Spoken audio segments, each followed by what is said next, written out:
Price God. Welcome to Holy Spirit. വീണ്ടും വരുന്നവനായ യേശു ക്രിസ്തുവിൻ്റെ ധന്യമുള്ള നാമത്തിൽ എല്ലാവർക്കും എൻ്റെ സ്നേഹവന്ദനത്തെ. ഇന്ന് പ്രഭാതത്തിൽ ഇത് കേൾക്കുന്ന നിങ്ങളുടെ ജീവിതത്തിൽ വലിയ അനുഗ്രഹമായി മാറട്ടെ. ഇന്നത്തെ തിരുവചന ചിന്തക്കായിട്ട് ലൂക്കോസിൻ്റെ സുവിശേഷം 4-ാം അധ്യായം 1 തിരുവചനവാക്യം. യേശു പരിശുദ്ധാത്മാവ് നിറഞ്ഞവനായി യോർദാൻ വിട്ട് മടങ്ങി. ആത്മാവ് അവനെ മരുഭൂമിയിലേക്ക് നടത്തി. പിശാച് അവനെ 40 ദിവസം പരീക്ഷിച്ചു കൊണ്ടിരുന്നു.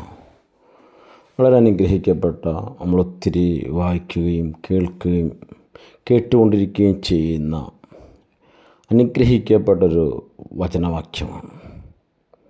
നമുക്കറിയാം, യേശു സ്നാനപ്പെട്ട് അല്ലെങ്കിൽ സ്നാനമേറ്റ ഉടനെ വെള്ളത്തിൽ നിന്ന് കയറി. അപ്പോൾ സ്വർഗം യേശുവിൻ്റെ മുമ്പിൽ തുറന്നു. ദൈവാത്മാവ് പ്രാവുന്ന പോലെ ഇറങ്ങി യേശുവിൻ്റെ മേൽ വരുന്നത് യേശു കണ്ടു. Hallelujah, hallelujah. അവിടെ വളരെ അനുഗ്രഹിക്കപ്പെട്ട, അവിടെ അപ്പോൾ കേൾക്കുന്നൊരു ശബ്ദമാണ് സ്വർഗത്തിൽ നിന്നും, ഇവൻ എൻ്റെ പ്രിയപുത്രൻ. അപ്പം സ്വർഗത്തിൻ്റെ പ്രിയപുത്രൻ ഇവനാണ്, യേശു കർത്താവാണ്. ഇവനിലാണ് ഞാൻ പ്രസാദിച്ചിരിക്കുന്നത് എന്ന് സ്വർഗത്തിൽ നിന്നും ഒരു ശബ്ദവും ഉണ്ടായി. Hallelujah, glory to Jesus.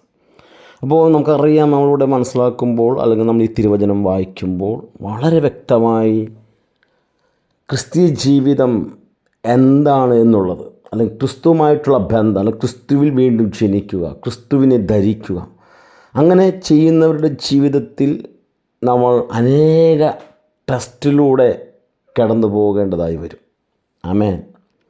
നമുക്കറിയാം, യേശു കർത്താവ് പരിശുദ്ധാത്മാവ് നിറഞ്ഞവനായി ആദ്യം സ്നാപക-യോഹന്നാൻ്റെ കൈക്കീഴിൽ സ്നാനം ഏറ്റ ഉടനെ വെള്ളത്തിൽ നിന്ന് കയറി അവനെ പരിശുദ്ധാത്മാവ് നിറഞ്ഞവനായി സ്വർഗത്തിൽ നിന്നൊരു ശബ്ദമുണ്ടായി, ഇവൻ എൻ്റെ പ്രിയപുത്രനാണ്, ഇവന് ചെവി കൊടുപ്പിനെന്ന് പറഞ്ഞു. പക്ഷേ നേരെ പിതാവാം ദൈവം അവനെ മരുഭൂമിയിലോട്ട്, ആരാൽ? സാത്താനാൽ പരീക്ഷിക്കപ്പെടേണ്ടതിന് എത്ര ദിവസം?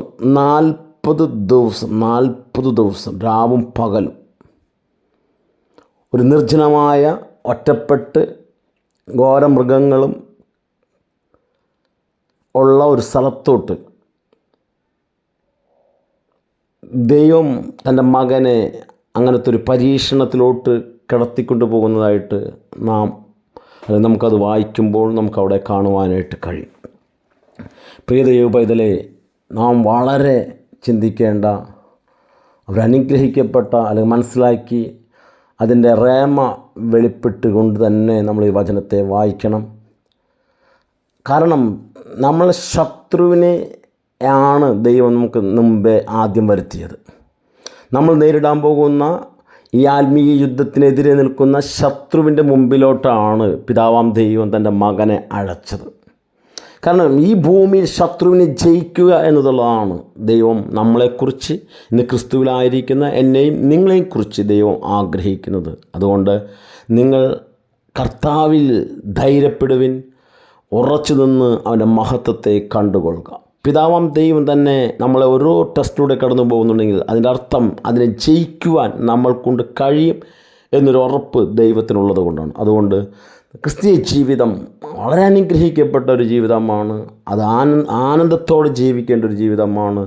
ധൈര്യത്തോടെ കർത്താവിൽ നിങ്ങൾ സ്റ്റെപ്പ് ചെയ്യുക. പരിശുദ്ധാത്മാവ് നിങ്ങളെ വഴി നടത്തും. പരിശുദ്ധാത്മാവ് നിങ്ങളുടെ ജീവിതത്തെ വിക്ടറിയാക്കി മാറും. ഏത് മേഖലകളിൽ നിങ്ങൾക്ക് കഴിയാത്ത ഒരു കാര്യവുമില്ല. നിങ്ങളുടെ നാവിനെ അനുഗ്രഹിക്കപ്പെട്ട നാവ് കൊണ്ട് വിക്ടറിയെ കൽപ്പിച്ചാൽ, ഹല്ലേലൂയ, ആ പറയുന്നത് നിങ്ങളുടെ ലൈഫിൽ, നിങ്ങളുടെ കുടുംബത്തിൽ, നിങ്ങളുടെ തലമുറയുടെ മേൽ, നിങ്ങളുടെ ദേശത്തിൻ്റെ മേൽ, നിങ്ങളുടെ രാജ്യത്തിൻ്റെ മേൽ, രാജാക്കന്മാരുടെ മേൽ, ഭരണകർത്താക്കളുടെ മേൽ, സകല മേഖലകളിലും അത് സംഭവിക്കും. അതുകൊണ്ട് ഹല്ലേലൂയ, പിശാചിനെ എതിർത്തുനിന്ന് തോൽപ്പിക്കുക, അവനുമായിട്ട് കോംപ്രമൈസ് ചെയ്യാതെ അവനായിരിക്കുന്ന ദേശങ്ങളെ കർത്താവിൽ വീണ്ടെടുക്കുക. ഈ വചനങ്ങളാൽ ഇത് കേൾക്കുന്ന നിങ്ങൾ ഓരോരുത്തരുടെ ജീവിതത്തിൽ കർത്താവ് അനുഗ്രഹിക്കട്ടെ. God bless you. ആമേൻ.